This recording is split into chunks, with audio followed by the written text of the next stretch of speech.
Do you want to know how to make these really fun balls of booze that just explode in your mouth? Here it is. We're going to start off with our must-have ingredient list. The 2 ingredients to make these, and that is the sodium alginate is this one, and the calcium lactate. Next up in must-have list is a kitchen scale. You need to be exact with your measurements, so you do need a kitchen scale. Next up, silicone ice cube trays. They just have silicone on the bottom, and you can pop out your pods when they're ready. Super easy to use. Also use a silicone ice tray like this one. I use these ones all the time as well, so it's kind of dealer's choice, whichever one you want, but you need silicone for the cocktail pod to be able to pop out. Next on the must-have list is distilled water. This is a non-negotiable. When you're making your sodium alginate solution, which we're gonna do here in a second, other water might have different additives in it that you don't realize is there, and it will mess up the formulation of the sodium alginate. Lastly, we have an immersion blender. If you have a normal blender, you can use that too. This just makes your life a lot easier, I think. Not necessary if you have a blender. Obviously, if you have a blender, use that. The other crucial piece of equipment that you need when making these is spoons with holes, slotted spoons.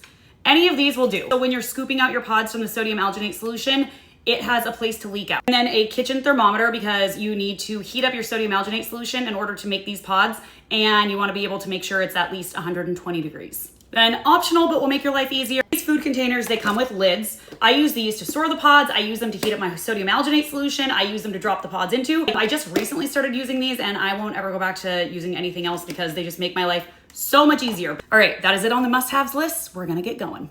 Start off by measuring 5 grams of sodium alginate with your kitchen scale. Then measure out 4 cups of distilled water. Add your sodium alginate to that distilled water and use your immersion blender to blend it all together until there is no white stuff left. Put it in an airtight container and put it in the fridge for at least 12 hours. Now it's time for the cocktail. You're gonna measure out 6 grams of calcium lactate, set that aside, and then measure out 30 grams of whatever juice or mixer you're using. Heat it in the microwave for about 1 minute, then disintegrate your calcium lactate into that. Now it's time for the cocktail. You can apply any cocktail recipe I have posted to this tutorial. This is a Cosmopolitan, and I will list the ingredients and measurements below. Once you have gotten your cocktail mixed together, pour it into your silicone ice molds and stick it into the freezer for at least 12 hours. It is the next day, and as you can see, our sodium alginate solution is completely clear. No bubbles on the top, no bubbles anywhere.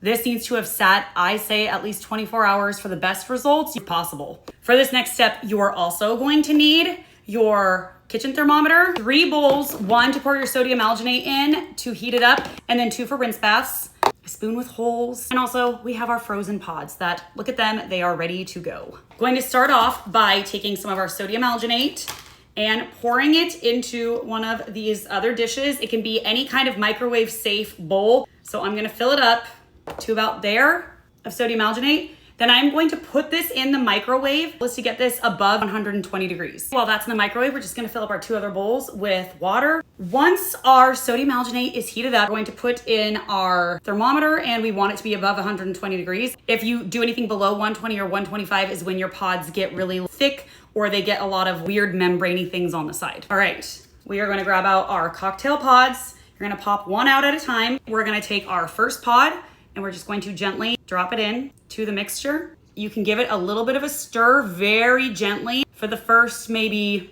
10 to 15 seconds, just so it doesn't get stuck to the bottom of the bowl. So we're gonna let this stay in here for about 1 to 2 minutes till you can see the ice that's inside is completely melted. And I don't know if you can see it, see that little bit of ice that's still in there? I'm just gonna wait until that's totally gone.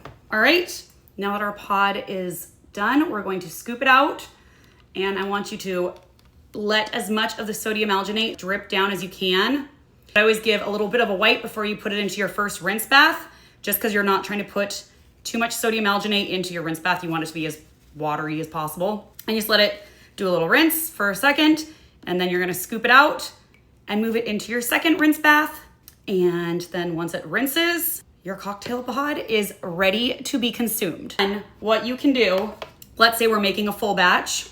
Here's another one that I had done earlier. So you want to store them with the exact same cocktail that you have on the inside, on the outside, minus the calcium. So for these pods, I made them with ginger beer, vodka, Contro, and cranberry juice. Cocktail pods, the liquid goes in between the membrane and the cocktail that's on the outside. Let's just say this is full of cocktail pods. I have my outer cocktail in. Now, if you are not ready to consume your pods, you're gonna take them somewhere, or you just wanna have some in the fridge just to pop whenever you want, all you have to do is put them in an airtight container. So again, these bowls are what I use. You just put a lid on it and put it in your fridge. And then these are honestly good to go pretty much indefinitely. If you do notice that they are becoming saggier and leaking, it probably just means you didn't leave them in the sodium alginate long enough when you were making them. But I've had ones that I've left in my fridge for 3 or 4 months. So technically these should be able to last a very long time. For now, I hope you enjoy bringing these fun little pod balls to all of your friends. Cheers.